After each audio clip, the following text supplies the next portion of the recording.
Hello दोस्तों। आज बात करने जा रहे हैं लोकसभा चुनाव के बारे में। एक बिहार में सबसे चर्चित पत्रकार और सबसे चर्चा में रहने वाले जो नेता उनको बोला जा रहा है अब तो। क्योंकि उन्होंने किसी पार्टी का दामन थाम लिया है। काफ़ी बिहार के युवा जैसे हमारे जैसे युवा उम्मीद लगा के रखे हुए थे कि बिहार के राजनीति में एक भूचाल सा आ गया है। जो बोलते थे 360 डिग्री, पूरे पॉलिटिक्स को 360 डिग्री रोटेट करा दिए हैं। वो आज वो विखंडन की ओर उनकी गाड़ी चल पड़ी है।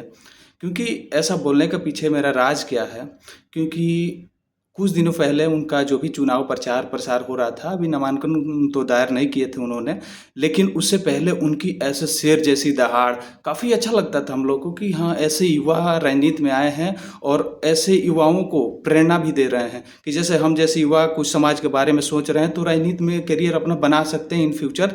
क्योंकि ये हमारे लिए एक प्रेरणा स्रोत थे जिनका नाम है मनीष कश्यप। भाई, आपने बहुत गलत किया।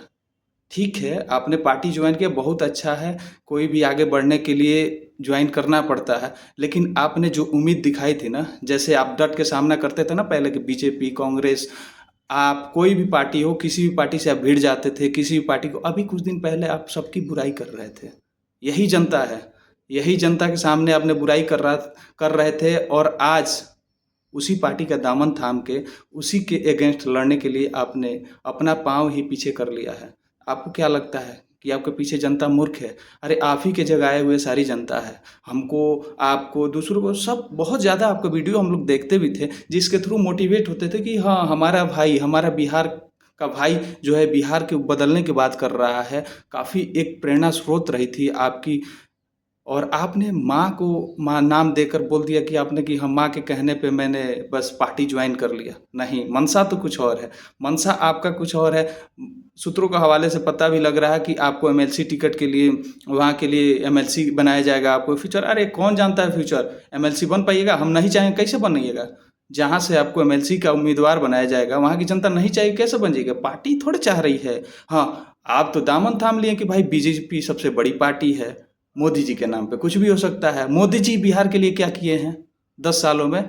आप ही का पूछा हुआ सवाल है और आपसे पूछ रहे हैं 10 सालों में क्या किए हैं। इस पे अब आप सवाल नहीं उठाइएगा, कहें कि भाई पार्टी आपकी हो गई, अब पार्टी की विचारधारा आपका हो गया, अब तो उसके विचारधारा पे चलोगे आप। क्या अब भी सड़क देखोगे? देखते हैं अब सर कि आप क्या कर रहे हो, कैसे कर रहे हो। बाकी जनता, भोली भाली जनता आज भी मूर्ख बन गई फिर, क्योंकि आप तो चुनाव लड़ नहीं रहे हो।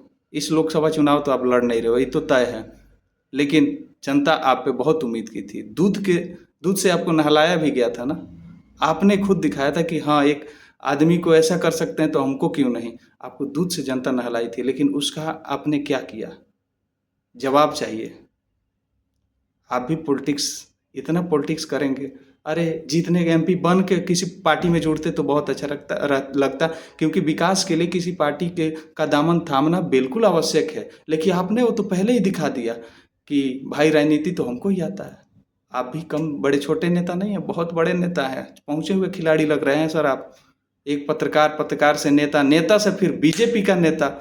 देश में आपको भी, शायद हम तो बोलना चाह रहे हैं, आपको भी मोदियाबिंद हो गया कहीं ना कहीं।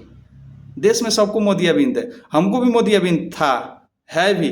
मोदी जी के कामों से हम बहुत अच्छा एग्री करते हैं, बहुत अच्छा पसंद करते हैं, उनको लाइक करते हैं, लेकिन मोदी जी के वजह से हम पूरे भारत में उनको चुनाव नहीं न जिता सकते हैं। हमारे वो 10 साल में बिहार के लिए किया क्या है आप बता दो।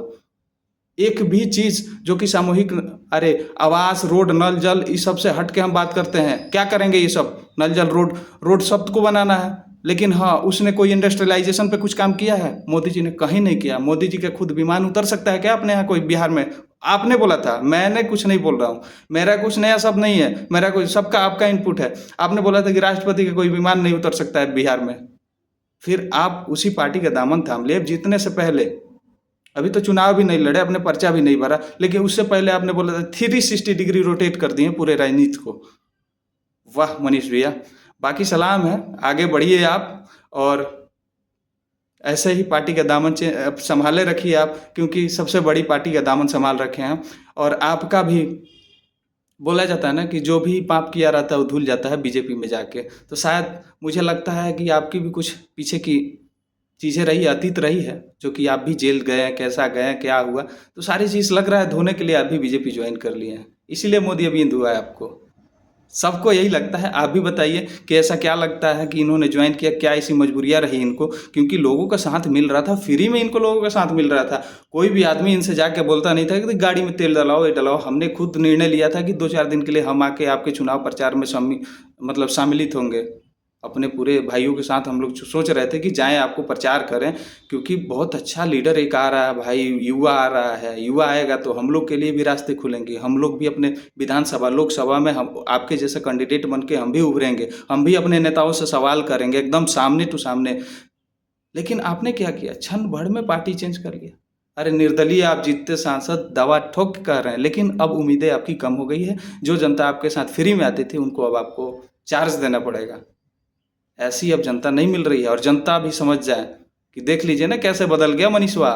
यही मनीषवा है जो 360 डिग्री रोटेट कर रहा है राजनीति को, 360 डिग्री में रोटेट खुद हो गया भाई।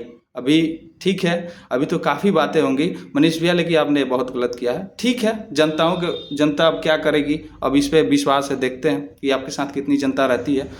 रहे, क्योंकि आप बात करोगे, लगता है कि बदलाव कुछ ना कुछ करोगे वहाँ भी जाके, क्योंकि आदमी जहाँ जाता है अपना छाप तो छोड़ता है, और लगता है कि छोड़ोगे आप। कोई नहीं, बाकी सब नमस्कार, धन्यवाद। जय बिहार, जय भोजपुरी समाज।